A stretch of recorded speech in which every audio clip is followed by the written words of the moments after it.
Welcome to the TeacherCast Educational Network, coming to you from the TeacherCast studios since 2011. Join us each week as we bring you the latest educational news, EdTech updates, and hottest interviews with today's most influential leaders in education.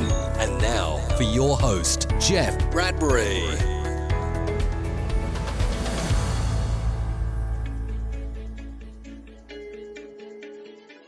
Hello, everybody, and welcome to the TeacherCast Educational Network. My name is Jeff Bradbury, and welcome to the Jeff Bradbury Show. If you're an author, blogger, speaker, podcaster, or anybody looking to get into their own educational business, this is the podcast for you. Welcome to episode number 29. On today's show, we're going to be talking about how you guys can build your EDU brand through short stories. We're going to get into some tips and tricks about video.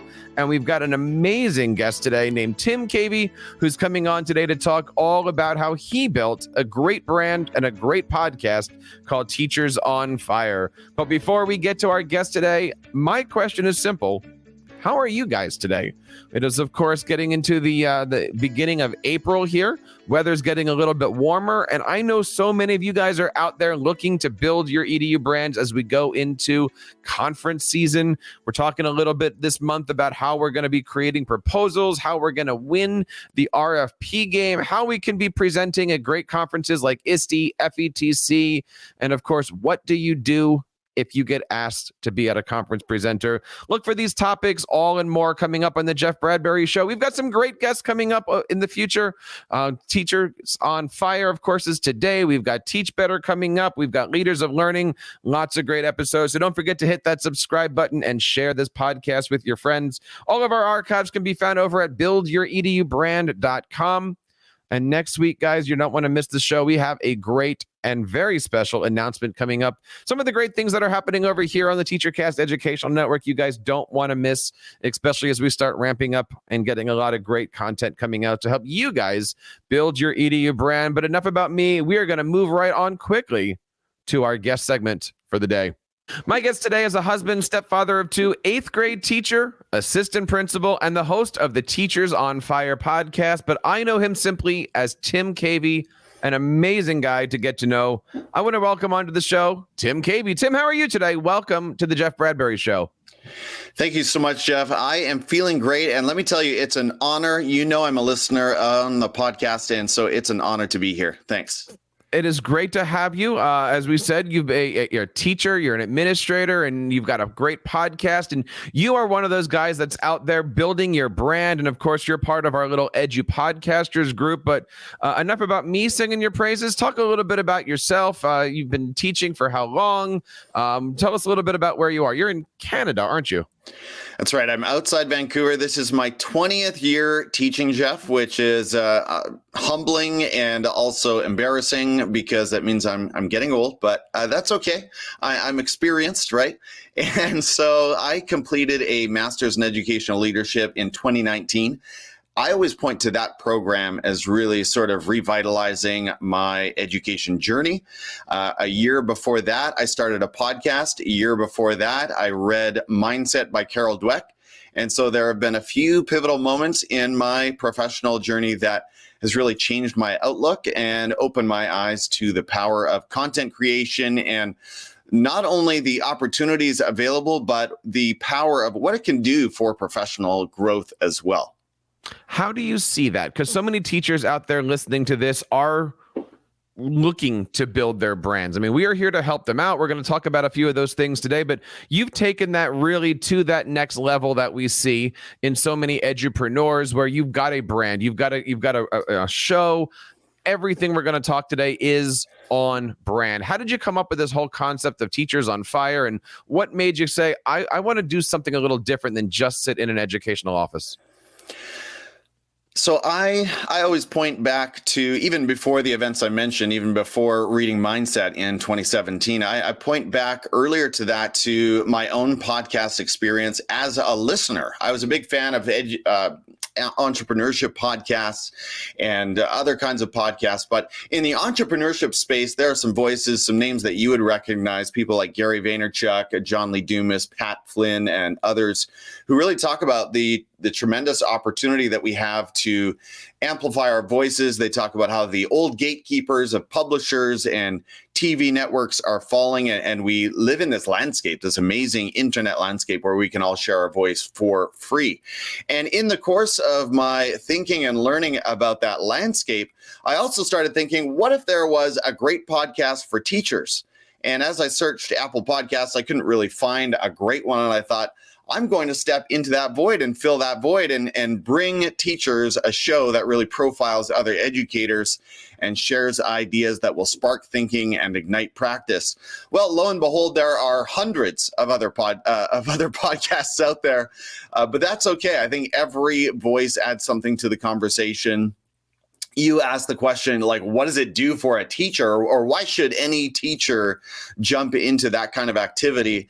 And I'll simply say that growth comes through reflection. So as we engage in these conversations about our practice, and as we think about what it is that we're doing, which a lot of teachers sort of don't have the time or the capacity to do, sadly enough, or maybe the inclination to do, as we do engage in these reflective conversations, we grow. And our conversation with each other stimulates thinking and growth, and our practice improves as a result. So it's been a really fun journey for me to see my podcast grow, but it's also been great for my professional practice as well. I'm curious, did all of these revelations happen while you were in the classroom or while you were pursuing or acting as an administrator? In the classroom. Yeah. That's interesting. And so many teachers out there are sitting there in their classrooms today going, okay, I have an idea. I don't know what I want to do yet. Maybe you make a podcast, maybe author, maybe become a speaker. And, today we are going to be talking about some of the adventures that you've gone through in social media, specifically how to tell other people's stories. But what were those first steps for you? You said, I have an idea. I'm listening to these guys. I'm watching other shows. What was that first step for you, and what was it like? I knew enough by that time, Jeff, that I knew I had to find a brand, something that I could connect with, something that would sort of identify me and what I'm all about. And I sort of had a vision from the early stages of podcasting, and I knew I wanted to do some writing and so on. So I took advice from people like you to find that real estate, to find a handle, specifically a name for my podcast that was available on Twitter, Instagram, a few other places, the domain. And so that led me to a search for not only a name, but a name that was available on other spaces as well. And I tried many variations of the word ed. You and I know, for example, a podcaster who took Reflect Ed. And there are many others that sort of end in ed, which is always clever. And some of those spaces are still available. I kept coming back to Teachers on Fire because it was available everywhere I looked. No one had snatched that up yet. It's easy to understand. You only need to say it once. You don't have to explain any underscores or special characters. And like I say, it just sort of seemed to fit. So I went with Teachers on Fire as a brand and as something that is easily findable in different podcast apps, and the rest is history. Now, you and I share something in common with our domains. You and I both are .nets. Right. Talk to us a little bit about that. My story is simple. The .com wasn't available. Everything else was. And I said, there I go. There I am. I'm TeacherCast.net, which eventually for me ended up with being network. And I kind of just said that to myself and said, here we go. Why are we TeachersOnFire.net?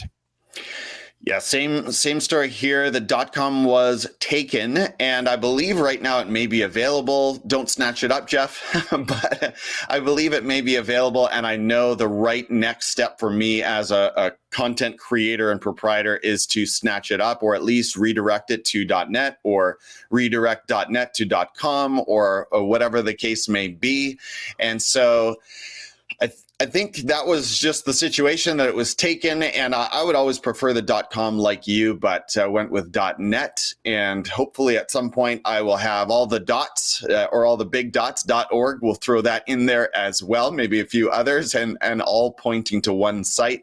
That's the one thing sort of that I didn't have that I wish I did, but I took it and sort of settled and said, okay, I've got the Teachers on Fire real estate on Twitter, Instagram, a few other places. I'll take the .net. Now, you and I also have something in common, as you were just mentioning. Everywhere you go, if you type in Teachers on Fire on Twitter, Instagram, Facebook, Medium even, we'll talk a little bit about that, YouTube, Voxer. But the one place that you and I differ, and I wish I did this, is your LinkedIn is your name. Mine is TeacherCast.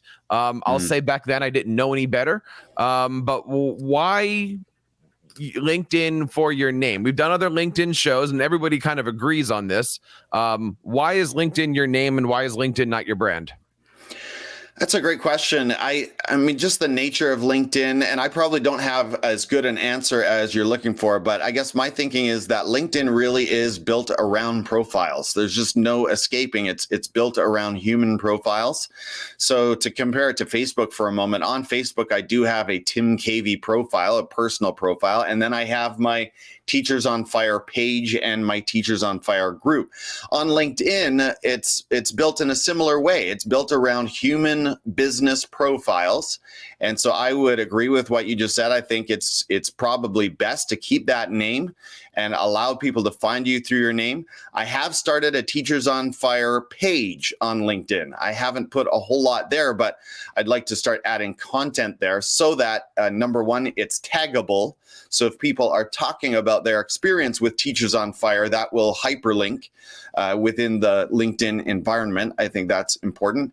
And it's also just a great place for people to find content, again, within the LinkedIn environment. If they're doing a search for Teachers on Fire, they will find something.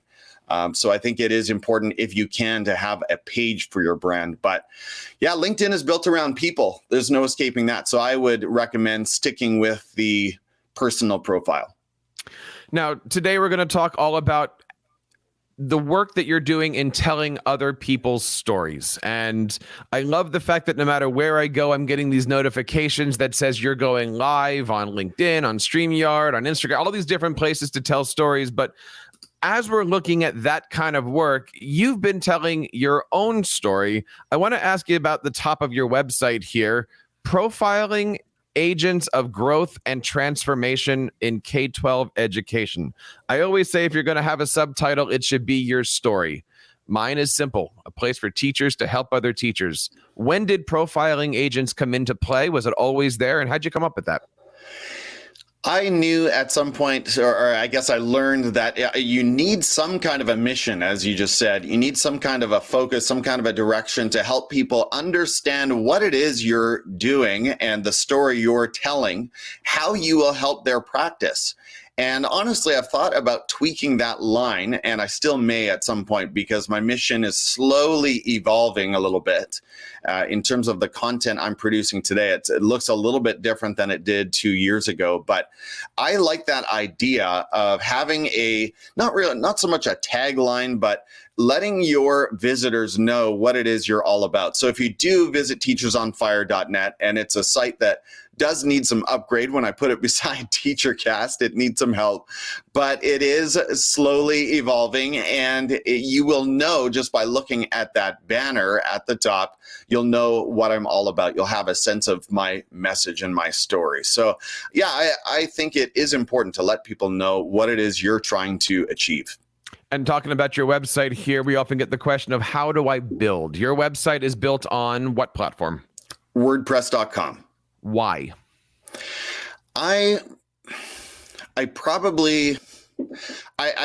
guess the short answer is that WordPress is the best. You dig a little bit, you look around, you spend 20 minutes of research, you'll find that a huge majority of bloggers use it. I like the WordPress Reader. The WordPress Reader is a way to aggregate all of the WordPress blogs that you're subscribed to. Speaking of subscribing, it's got a great internal mechanism for people to subscribe to and follow your blog either within the WordPress environment or by email. Not all of the other blogging platforms offer that. And it's simply the most powerful and robust solution out there. You can do just about anything you want within WordPress. Now, you said WordPress.com. We have talked on the show several times about the two different kinds of WordPress, the .com, which is the company created by a company called Automatic. You can do it for free. You can do it for paid. And then there's the other form, which we call WordPress.org, which is self-hosted, where you take WordPress and you stick it on GoDaddy or Bluehost or some other kind of a platform. Got to ask, you're on a... You don't have to say all the details, but you're on a free plan, premium plan. How are you creating this wonderful looking website? I am on a premium plan, and it's been so long that I'd have to go back and examine the reasons for that. I know there were some good reasons having to do with different things that I could host, for example, different options, different plugins. I can't recall exactly the options that pushed me toward a premium. And I know that premium, I believe that you might be able to correct me on this, but I believe the free plans on WordPress still come with ads. And that's something I knew I definitely did not want appearing on my content or in, emailed notifications that come from new posts. So there are a few reasons, I guess, why I would recommend paying for a plan. It doesn't have to be expensive, but I think it's worth the money to get that plan. Oh, and part of the plan is the domain as well. And so WordPress.com can arrange that for me. I obtained my teachersonfire.net through WordPress as well. The other nice thing about doing WordPress as a premium plan is you can but you can install your own themes and plugins. I always ask the question here, but talk me through a little bit. It looks great. A couple different main colors. What's your thought process on building a website? What's your philosophy? Finding a theme? Wrap this kind of conversation up for us here. I will be really frank. I think my website probably needs a more modern look, but I do like the theme that I've got going on right now. There's some interesting debate going on in different places of the blogosphere about the wisdom of having a sidebar. I like to have that sidebar to allow visitors to see other features on my site, to see other work that I'm doing, other content that I'm sharing in other places. But I also know, and you would know much more than me about this, Jeff, but I also know that websites need to load fast. And I know that Google places a great deal of emphasis on speed or loading time. So one of the changes that I want to make sometime in the future is actually just to simplify the page and make sure that not too much content is loading when the visitor first arrives at teachersonfire.net. So there are still lots of things I'd like to do to modernize the site, but I do like what I have going on right now in terms of a basic theme. I like the colors, the brightness, the white space, the balance. And I think it's doing the job for the time that I have right now, not being a full-time content creator. Well, I'm going to debate that one with you right now, because it seems like every single week I'm getting a wonderful notification that says Tim Cavey is live on this different platform. And you've been awesome enough to have me on the show a couple of times. You do your EDU Podcaster Summit. You're doing live from Instagram. You do what's the one that I like to watch? Cavey, where you bring all your brothers and stuff on. Right. How did you get involved with the live stuff? We're going to talk a little bit about sharing the message and all that stuff in a second here. But doing a pre-recorded show to being a live broadcaster, for many, that's a leap. Was that a leap for you, or was that just a natural progression of where you wanted to go with your career? I was deeply skeptical of live content when I first started seeing it in force, maybe a year ago. I think it was around the time of the pandemic, really, that I started to see a whole lot more live content on Facebook and YouTube in particular. I was a skeptic for a while. The reason that I switched to doing more live, two main reasons for that. And if you're listening and you're not doing live content, but you are a content creator, you can give these some thought. Number one, all of these platforms favor live content. They will give you airtime. They will bump you to the top of feeds. They will highlight your brand on the top of the mobile app, for example, if you are going live. And they will also push people or suggest that people follow you if you're going live. So all that to say that if you are doing live content regularly, these platforms love that because there's more buzz, more activity, more connection happening there. And that's really leading into my number 2 reason, and that is people do love to connect and interact in real time. And particularly, again, during the pandemic, it's sort of the perfect storm of separation and isolation. For a lot of people, this is a great way to reach out and connect and build friendships and relationships in the education community is through live events. So it's been a tremendous engine of growth for me. Like you said, I go live every Saturday morning on YouTube and Facebook through my Teachers on Fire Roundtable. And I've tried some live content on Instagram and most recently on Twitter as well. So I'm a big fan when and where you can. The quality generally, I think we can agree, is going to be a little bit lower than pre-recorded edited content. But if you put some thought and planning into it, you can deliver some good value in the live setting as well. So today we're here to talk about doing just that, right? You and I have similar philosophies on this, but I'm sure we're going to find some differences. When we're looking at live stories, when we're looking at short stories, first of all, let's define the term here, because on one hand, we're saying short video, but then there's also these things that all the different platforms are coming up that are called stories, these 1 minute kind of clips. What can you tell us about that? How do I make a story? How do I make a short? What do I need to look for? Like what is the parameters of these short videos? And then we'll get into some of the other topics here. Stories are just a really terrific way to reach your audience. They build that know, like, and trust. I'll say that again. So if you are a content creator and you want to build your audience, you have to allow people to get to know you, like you, and trust you. They need to know you. They need to know what it is you're about. And so stories are a great way to do that. And like you said, not everyone's familiar with stories. So we're talking right now about the 15-second rolling photos / videos that you see in your Instagram app and in a number of other apps. I'm going to focus most of my attention on Instagram in some of the tips I'm about to share, because Instagram is still my go-to place for stories. I think it is for a lot of people, but you could share your story content on your personal Facebook stories, LinkedIn stories, Twitter stories, and of course on places like TikTok and Snapchat as well. Snapchat actually deserves an honorable mention here, I believe, as the origin of stories. That's the app that really pioneered this. But I'm going to focus primarily on Instagram because I think within the education content environment, let's say, that's the primary place where stories are created and consumed. What are your rules on this? And I say that jokingly because I don't think there are any, right? Like you can watch Gary V, who basically is curating his entire life, and they take a 15-second snip of him ranting about something and then plaster that all over the place. That's not really edited. On the other hand, I find myself watching these cooking videos of how in 25 seconds they go from a bunch of ground beef to they're making a Big Mac, and it's all completely put together and produced and highly entertaining, and I'll go through those a lot too. So what does Tim Cavey do? Because I know you sit at the park, you also sit in your studio, you've got a variety of different ways. What recommendations do you have for somebody who wants to build their brand making these short videos?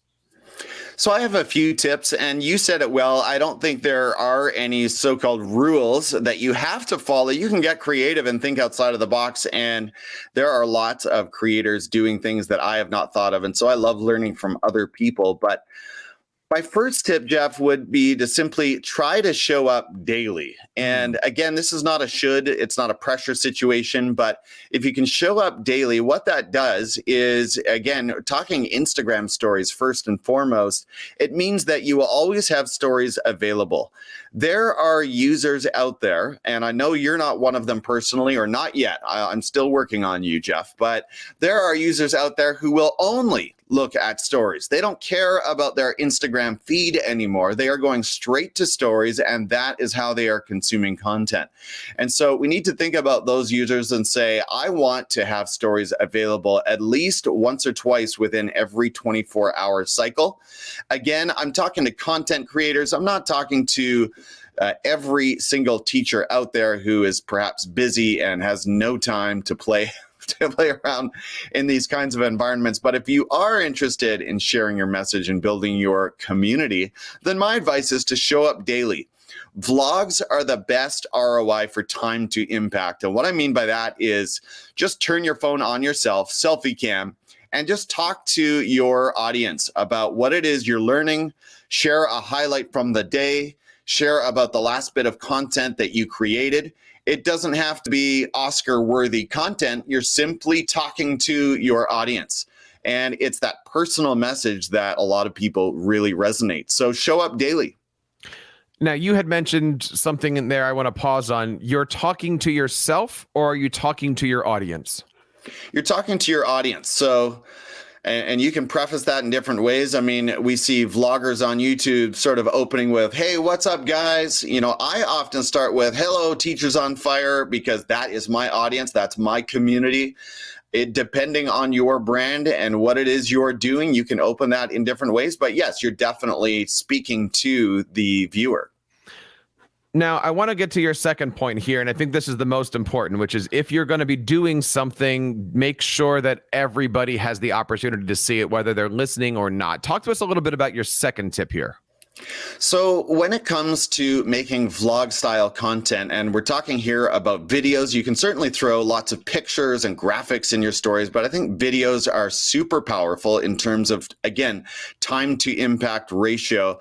I love the Clip-O-Matic app, or something similar that auto captions your vlog. And so I use Clip-O-Matic again, and I want to give credit to Lindsay Titus. Shout out to Lindsay for helping me with that.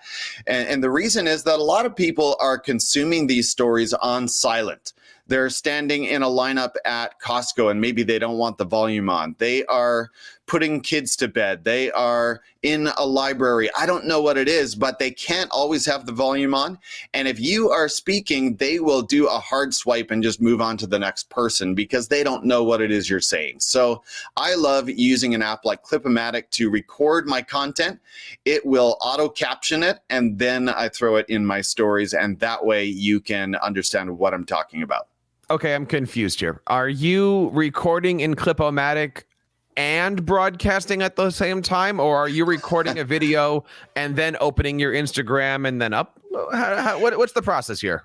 Yeah, that's a great question. Actually, as I was saying it, I thought that might come up. So a lot of my stories are live and real time.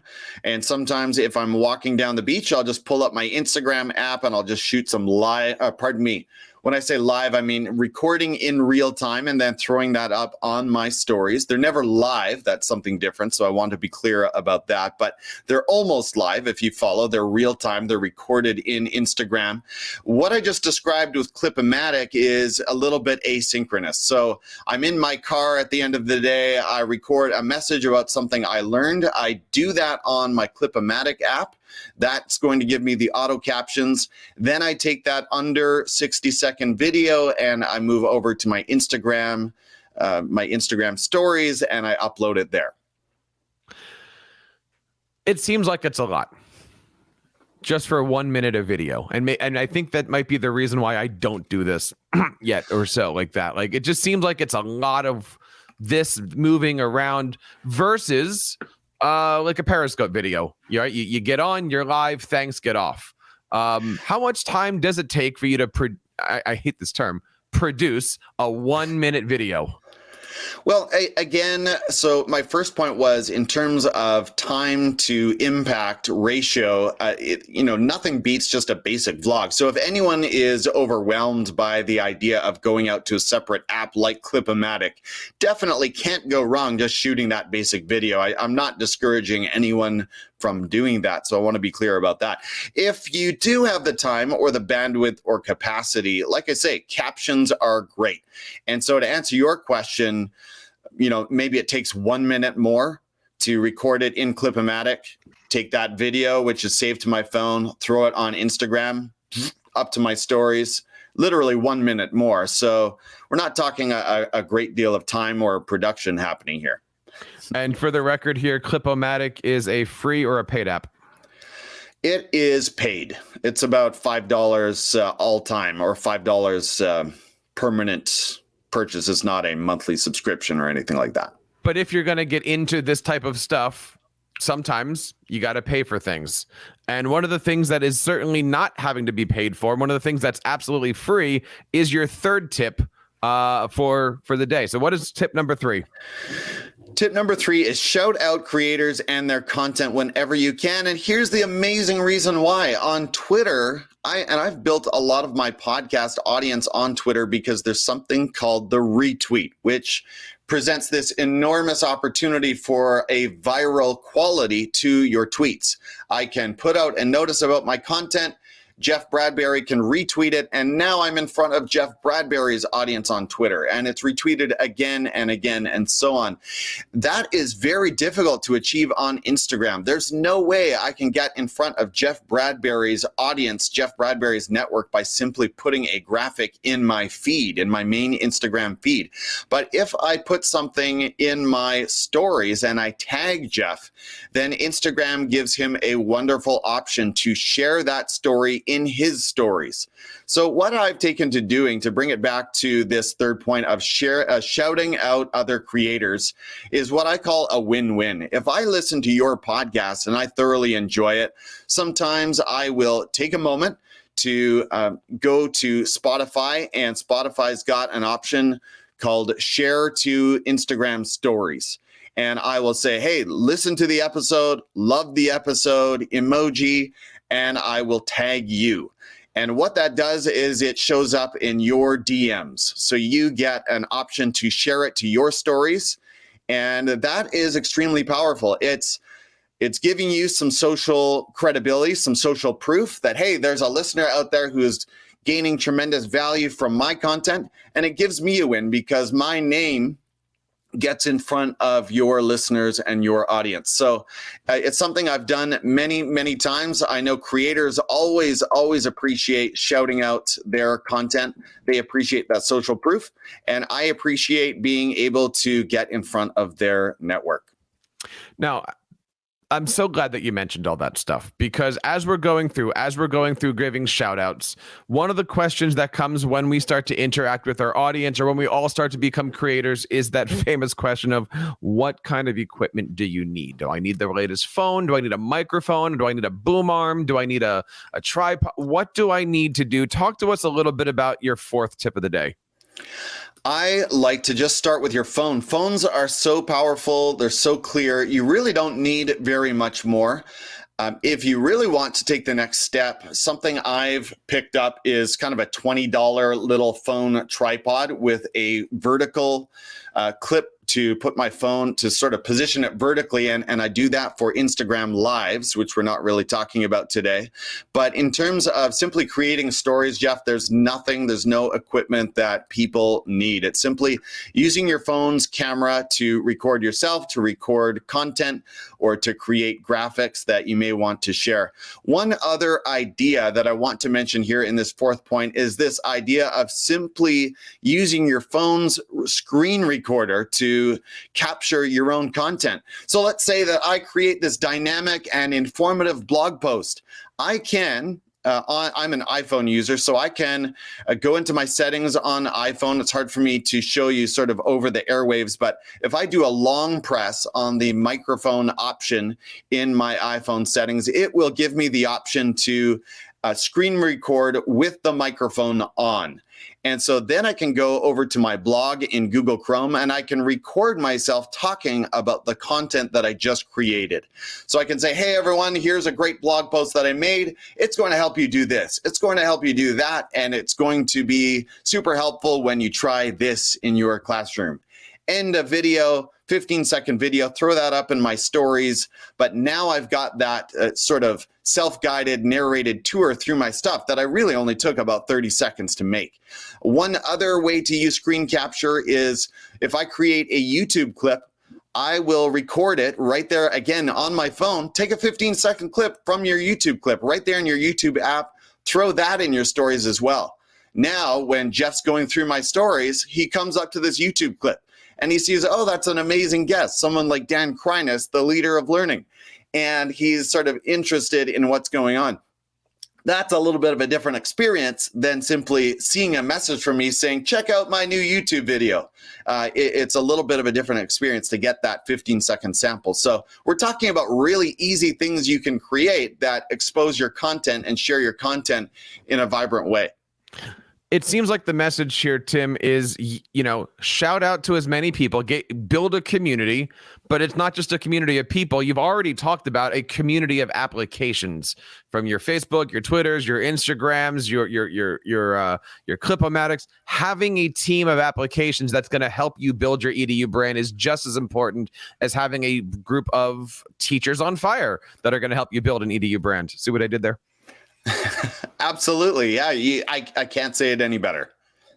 Now we get to number 5, and I think this is the one that I'm interested in learning a little bit more about because I'm not sure exactly what you're talking about with all this. What's number 5 here, my friend? I teased it a little bit earlier. We're talking about using the Spotify share feature to share to Instagram stories with a Spotify link. And so I don't know if other podcast players offer this. I might be ignorant of some new developments on other apps. I don't think for a long time I used Apple Podcasts as my primary player. Now I'm using Spotify for all my education podcasts.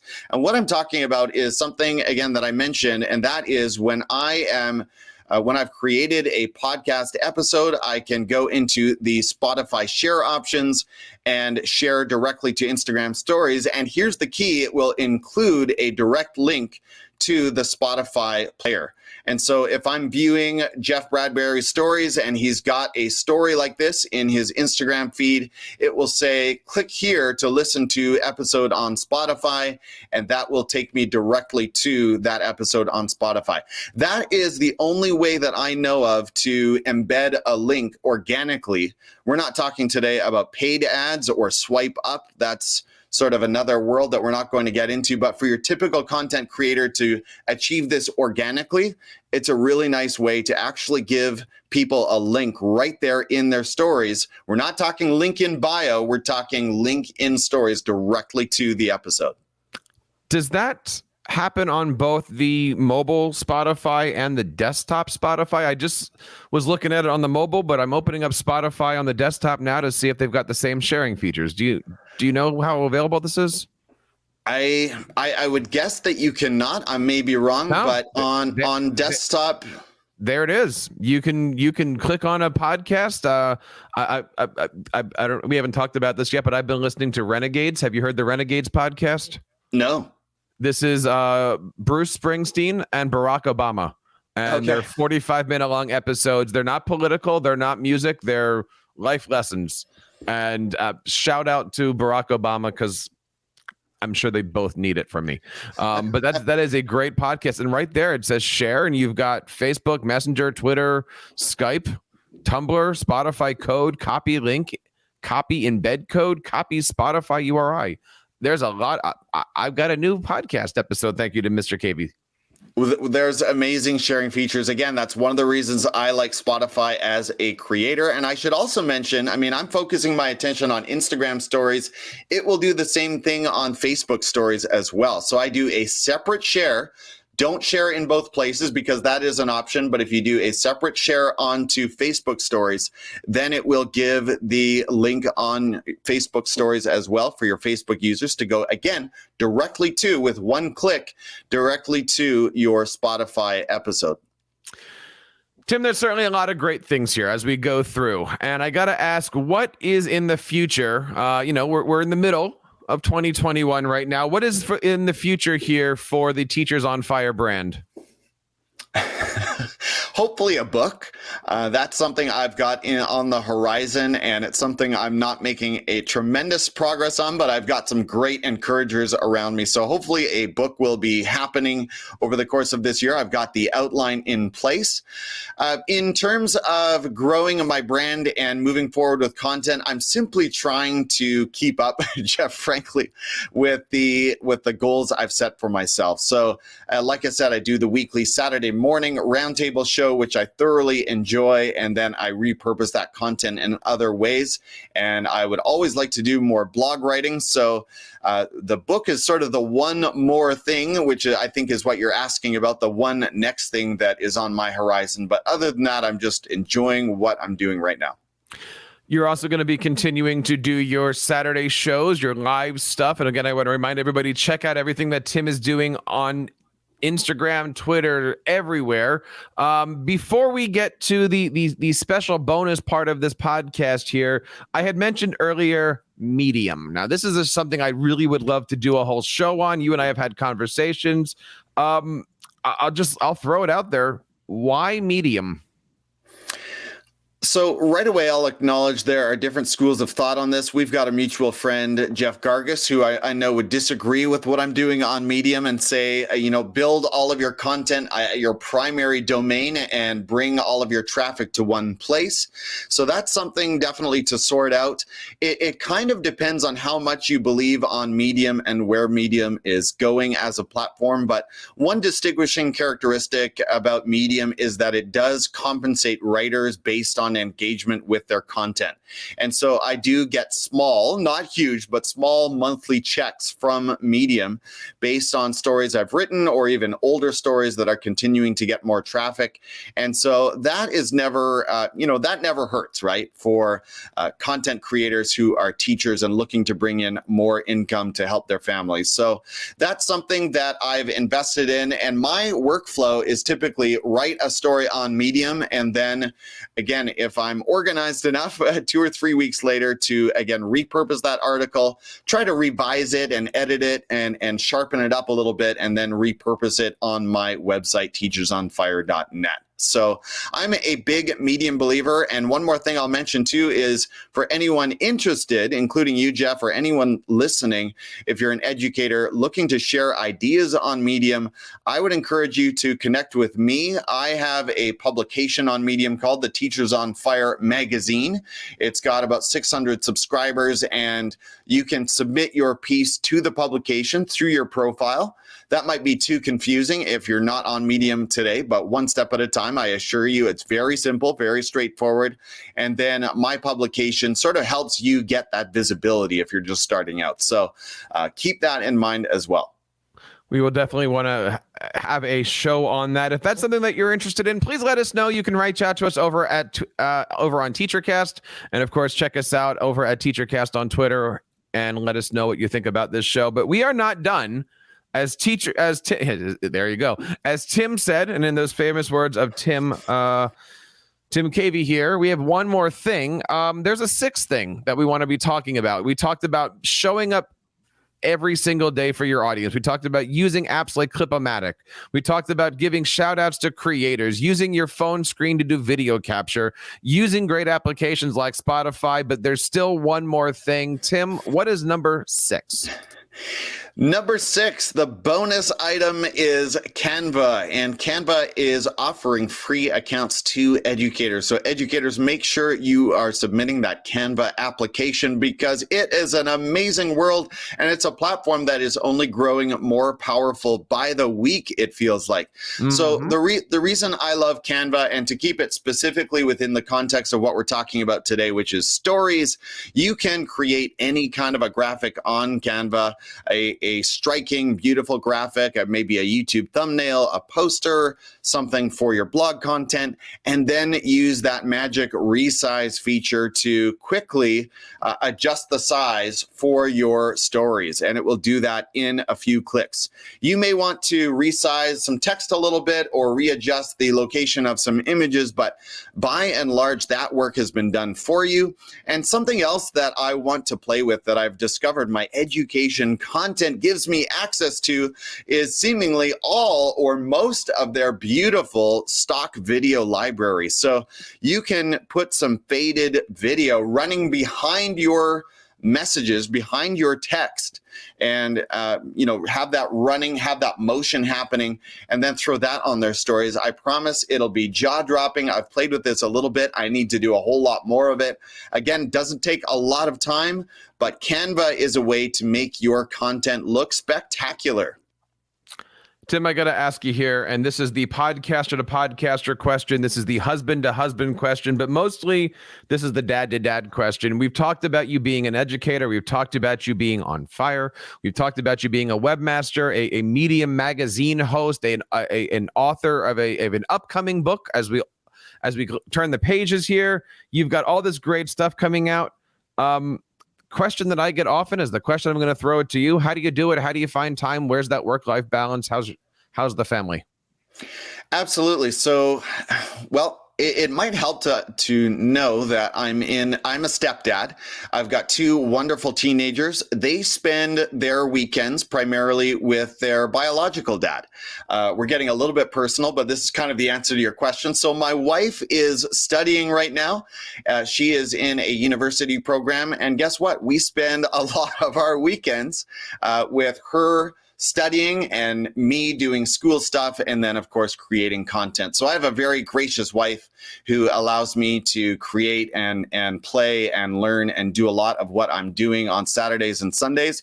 During the week, Jeff, it is difficult. I'm not putting out as much during the week because, like we said at the top of the program, I'm a teacher and assistant principal. I've got a lot going on. My days are long and I'm generally exhausted. So I'm not putting out a ton of podcast content or video content through the week. But weekends, to answer your question, are really my go-to time to step outside of my professional responsibilities a little bit and actually create some content that will help the growth of other educators. And that's something that gives me life, gives me fire for my work. So that's my secret. I know in your case, you've got some smaller people that require a lot more attention. So you have my sympathies, but as we've talked about many times, they are a tremendous blessing as well. I didn't have the privilege of having any children at that stage.